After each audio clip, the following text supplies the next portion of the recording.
На улице -3, совсем не холодно, погода что надо для настоящих лыжных гонок. Ну и как видим, на старте сегодня самая настоящая жара.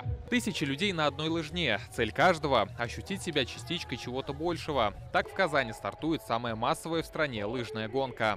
3, 2, 1!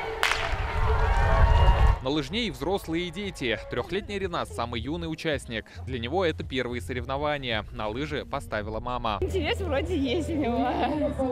Я ему показываю, как кататься, и он тоже все повторяет за мной. Для кого лыжня не первая, так это для ветеранов. С 1982 года. Как организовали, и так и бегаю каждый год. Всегда.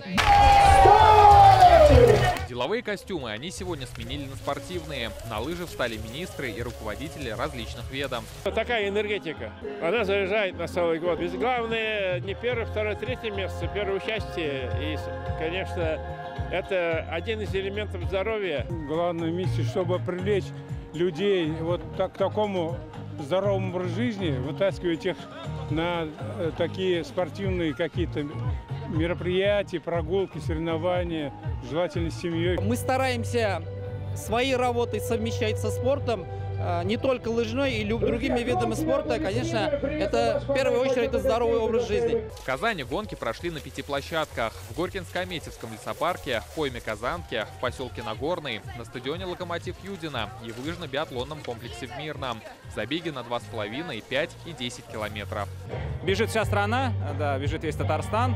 Если говорить о цифрах, то только по Казани, я думаю, что мы сегодня по статистике соберем более 20 тысяч, а в республике, я думаю, цифра перепадет уже за 130 тысяч. Вообще в зиму 3, 4, 5 раз выхожу. Первый раз на лыжне России. Хорошо пробежали. Трасса очень хорошая. Много людей. Круто. По-свойски на лыжах катаемся, просто для себя.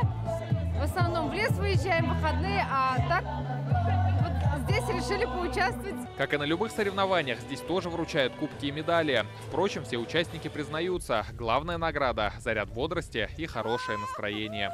Рамиль Галиуллин, Вадим Илларионов, ТНВ, Казань.